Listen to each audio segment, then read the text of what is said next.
Welcome to The Explainer. Today we are breaking down what is, without a doubt, the biggest transformation in the history of the FIFA World Cup, the 2026 tournament. It all starts with this one number, 48. Yep, 48 teams. That is a huge leap from the 32-team format that, we've all known and loved since 1998. Now, adding more teams has this massive ripple effect. The total number of matches just balloons from 64 all the way up to a staggering 104. That's a whole lot more football. And to pull all this off, for the first time ever, the tournament is going to be hosted across 3 different nations. So, that's the big question, right? Over the next few minutes, we're going to guide you through the whole thing, the new structure, the nuts and bolts of how a tournament this huge even works, and, maybe most importantly, what this all means for the competition itself. Here's how we're going to do it. We'll start with how this all came to be, then we'll break down the blueprint of the new system. We've got an analyst joining us to crunch the numbers, we'll map out the new path to the final, and then dig into what it all means for the game. All right, let's dive right in. To really get where we're going, you have to understand the key decisions that put us on this path in the first place.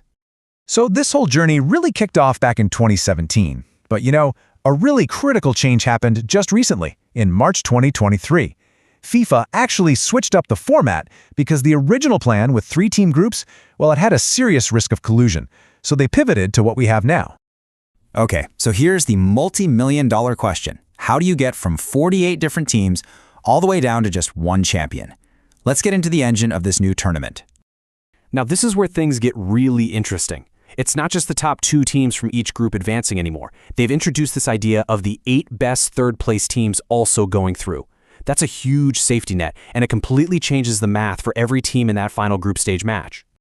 So think about it like this. You have the group stage. The top 2 from every group get their ticket punched. That's 24 teams. Then they look at all the third-place finishers, and the best 8 of them get to advance too. And all of that leads to a brand new knockout round, a round of 32 that we've never had before. Right, and that structural change isn't just a small tweak. It fundamentally alters the probabilities, the incentives, everything. So let's just look at the data.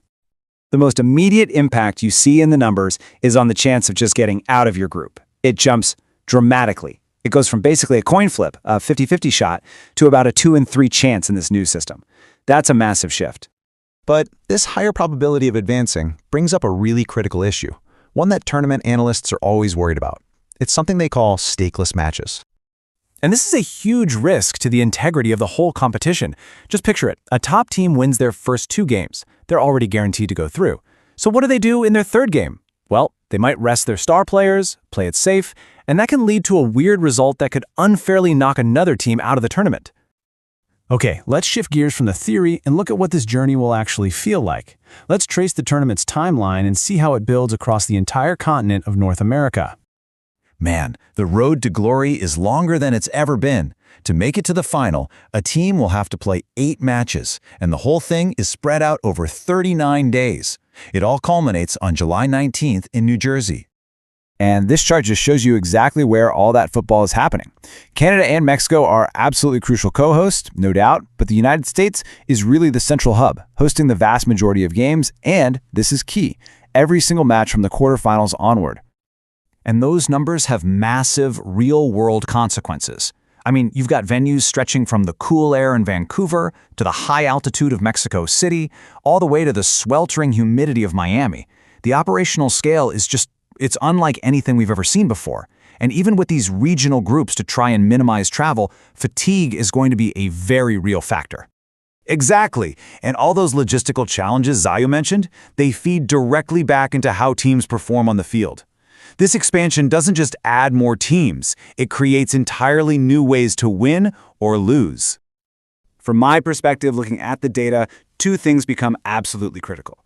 First, squad depth. It's not a luxury anymore, it's a flat-out necessity to survive an 8-game gauntlet like this. And second, that risk of uncompetitive final group matches, it's a serious concern. The simulations show it's not just possible, it's actually probable. So we have seen the official decisions, we've walked through the mechanics of the system, we've broken down the analysis. So what is the ultimate takeaway from this historic shift? What does it all mean? I think it's this. The 2026 World Cup is a grand experiment. It's a tri-nation, 48-team tournament that's absolutely designed for more global inclusion.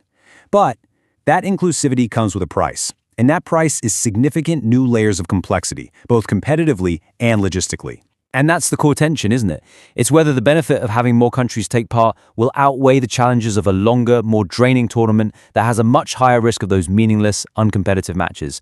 The answer is really going to define a whole new era for football's biggest stage. And that really leaves us with this final, crucial question. We've spent this time deconstructing how this new tournament works, but the debate over why it was changed and whether it was for the better, well, that's really just getting started.